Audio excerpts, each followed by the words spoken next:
Good morning and welcome to today's assembly. Now, as you know, our core value for this half term is resilience. Can you guess what my assembly might be about?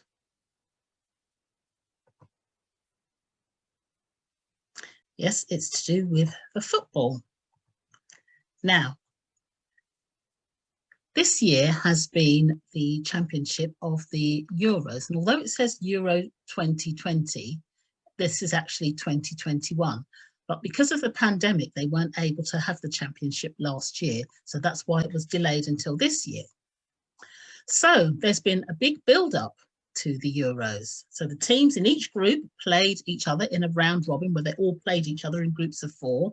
And the top 2 teams in each group then progressed to the knockout stage. And then eventually only 2 teams were left. And those teams were England and Italy.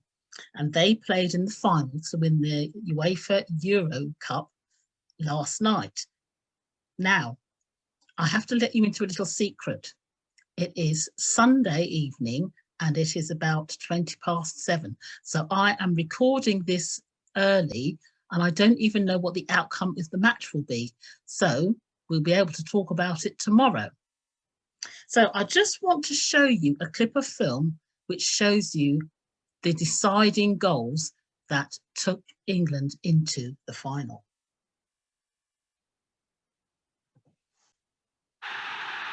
Sterling has done that all night, and in the end he was just too tricky. Schmeichel saves, Kane is there to follow in. Wembley is alive and thundering with noise. But he just kept his cool in the end. It was heart in mouth type stuff. It's a brilliant save from Kasper Schmeichel, but he must not have believed his luck. It's one of the worst penalties Harry Kane has struck in a long, long time. It was. Kieran Trippier could not watch. He could not bear to turn and look. So that was the moment that England went into the final. So it is a football tournament, as I said, between 24 competing nations.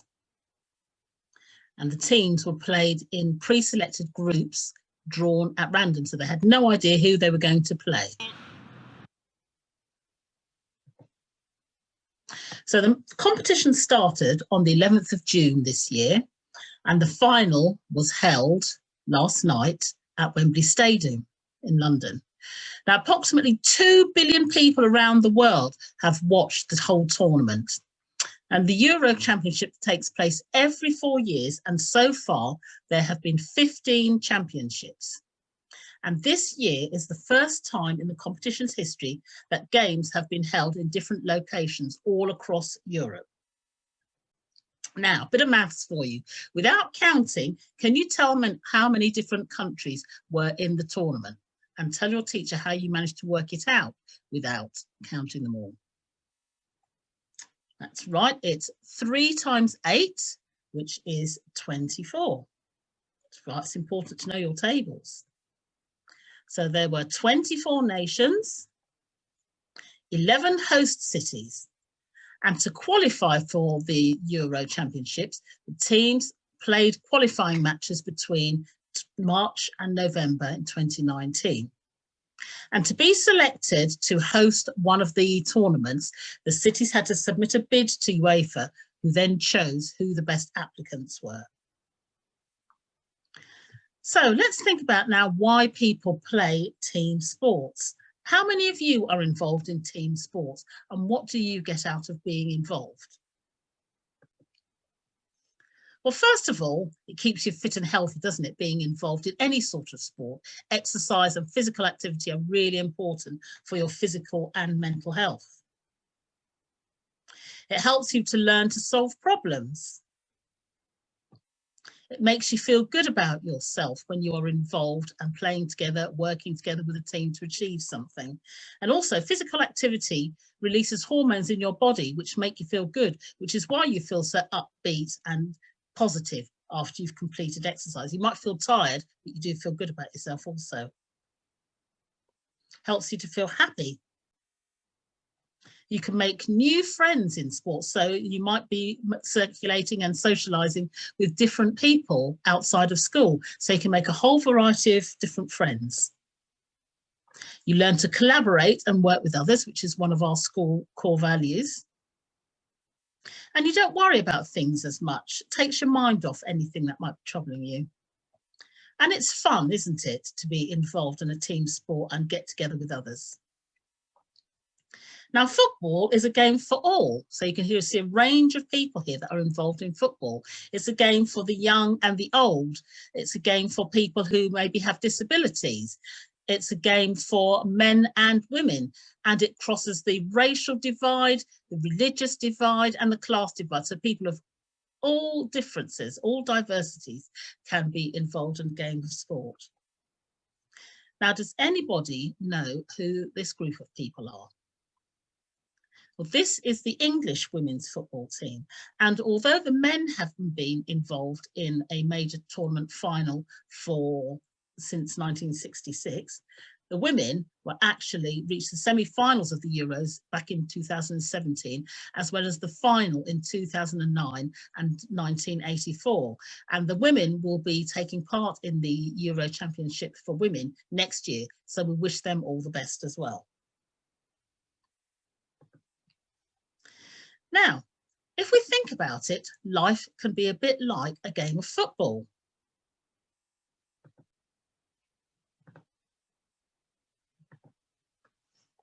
So when the footballers step out onto the pitch, they have one aim in their mind and one aim only, and that is to score as many goals as possible, more than the team that they're playing against, so that they win. So clever tricks and flashy footwork are absolutely pointless if you don't score any goals. The main thing is to hit the target and to score those goals, and it's the best feeling in the world. And they feel a fantastic sense of achievement when they do score goals and when their team wins. So they need to aim for a target, and it's similar to life, isn't it? We need to have a target to aim for. So targets at school give us something to work towards, something that we need to improve, develop, get better at. So it might be targets in your work, it might be a long-term target, or something that you need to achieve in the next lesson or the next piece of work. So, and a target in a sport or a piece of music or another skill helps us to practice and give us purpose for what we're doing. And reaching that goal is a great cause for celebration, just like scoring a goal on the pitch. Now, being a footballer is amazing most of the time for them. When they're on form and playing really, really well, it's a wonderful feeling that they have. But of course, we know that players sometimes get injured, and not being able to play can be devastating for them. No one knows when or where it's going to happen, but they know that at some point it will. And there's not a lot they can do about it except keep themselves fit and healthy and hope that they can recover very, very quickly. And it's just like life, isn't it? Things can be going really well and then something goes wrong. It might be illness, it might be an injury, or it might be a difficulty that you come across, or a difficulty in your work. Everybody has difficulties at some time in their life. There might be small difficulties, or there might be big challenges that we need to overcome. And that's where resilience comes in, to help us try and overcome and bounce back when things do go wrong. Now, when footballers play football, everybody wants to tell them how to play, how to do their job. Their friends, the coach, even the fans, everybody suddenly becomes an expert, and they all give different advice. You need to attack more. You need to defend more. You need to shoot to go towards the goal more. No, you need to pass more so that others can shoot. How on earth are they supposed to know what to do or who to listen to? And as for social media, we know that sometimes when things are going well, they're very, very supportive, but when things are not going so well, they can be very, very negative. So some people are very quick to offer praise when things are going well, but can become really negative and pull you down when things are getting tough. When that final whistle sounds, we know whether we've won or lost the game. It's fantastic to win, isn't it? But what's more important is knowing that you have overcome your difficulties, you've persevered, you've stuck to it, you haven't given up, and you've done your best so you can walk away feeling satisfied that you have given it your best shot, whether you've achieved what you wanted to or not. Think about how much closer to your goal you have got, even if you didn't actually get as far as you wanted to. So the things to keep in mind are, what is it that you are aiming for? What is it that you want to achieve? And what are you doing to achieve them? Because you can't just wake up one morning, set yourself a target and then expect to achieve it without putting in some hard work, some effort and some time. And then you need to reflect as you're going towards your target. Is it going well or is it challenging you? And if it is, who or what is there to help you? And who do you listen to for advice? Who's the best person to listen to for advice? And do you feel hand on heart that you are doing your best? Now, as we speak, I don't know what the outcome of the England and Italy match is tonight, but my message at the end would be the same, would be well done to England. You have done us, the country, proud and you have done your best. So hopefully when you see this assembly tomorrow, we will have something to celebrate. But the England team have worked hard, worked together, and they've done their very, very best. So thank you for listening. I'm going to stop sharing my screen because there are lots of exciting things to tell you about for next week. So on Wednesday, we are going to have a French day, and coming up shortly is a video by Mrs. Hubble who's going to tell you a bit more about it. And then also on Friday, Key Stage 1, you have got your postponed sports afternoon. So I hope you all enjoy the rest of the week, and I look forward to chatting with you around school during the next week. Look after yourselves. Bye-bye.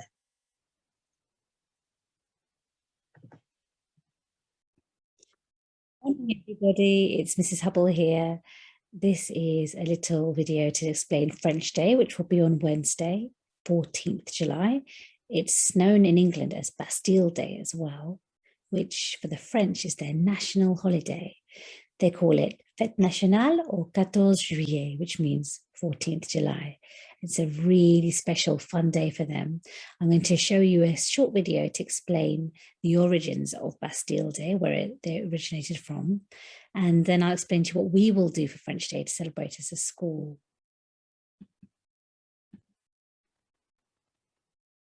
To celebrate France's National Day, known as Bastille Day, we have come up with 5 kid-friendly facts. Fact 1. The Bastille is very old. A very long time ago, the people of France built a big fortress, which is like a castle, in the country's capital city, Paris. They named the fortress the Bastille. It was built with the purpose of keeping the English out of Paris during the 100 Years' War between England and France. It was later used as a prison, and many popular writers of the day were locked up in there. They were made to stay in the prison because they disliked and made fun of the King of France. Fact 2. Taking over the Bastille was the start of the French Revolution. In the 18th century, the people of Paris were very unhappy with the conditions they lived in. The people were very poor, and the cost of bread was very high. The people did not have enough money to eat. The people of Paris believed this was the fault of the king. To show how unhappy they were, the people of Paris decided to attack the Bastille. Fact 3. Bastille Day celebrates French independence. The French Revolution was a time when people who liked the king fought against those who didn't like the king. The people who didn't like the king thought that he made bad decisions that made them poorer and him richer. The revolution lasted 10 years, and eventually the king was kicked out and he was not allowed to make any more decisions. Instead, the people of Paris got together with some people who they thought would make good decisions on how the country was run.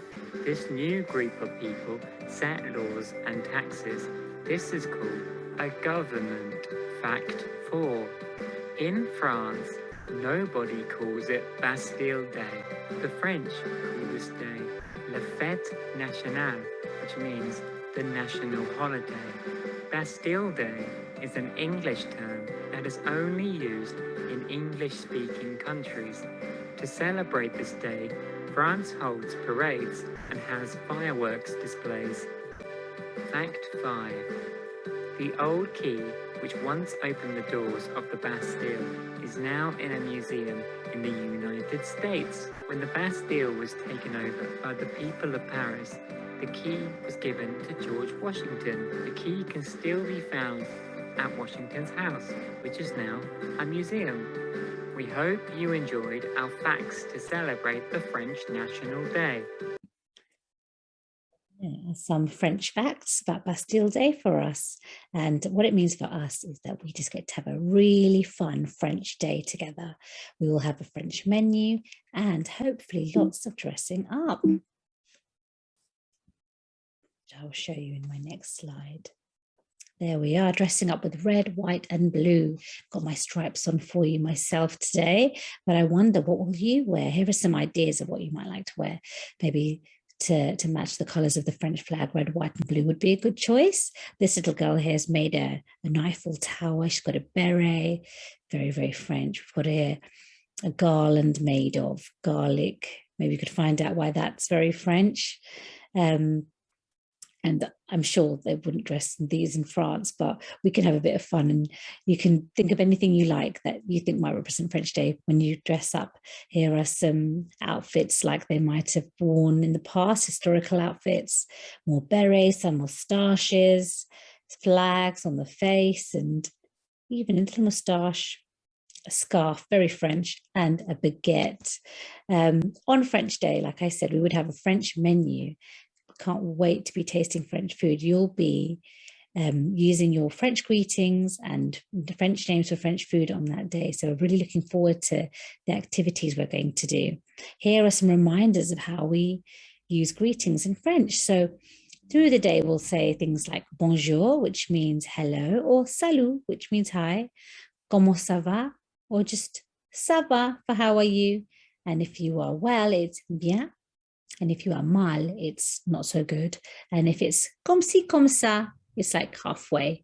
So if somebody says to you, ça va, you can reply with bien, merci, which means good, thank you.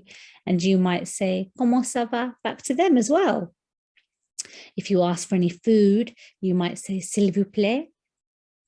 For example, if you have some bread to eat, you might say, pas s'il vous plaît at lunchtime. Je voudrais is what I would like. And for thank you, it's merci or merci beaucoup. We've also got these words here. À bientôt, which means see you soon. À plus tard is see you later. And à demain is see you tomorrow. There are some more phrases I've got here for you. Comment t'appelles-tu is what's your name? And je m'appelle is my name. So you might know me. I'm Mrs. Hubble. So it's je m'appelle Mrs. Hubble. And at the end of the day, you might even say au revoir or à demain for see you tomorrow. Sometimes French people just say à plus rather than à plus tard. Our day is all about food. I've got some French foods here for you that you might think about. There's des céréales, which is cereal, what you might have for breakfast.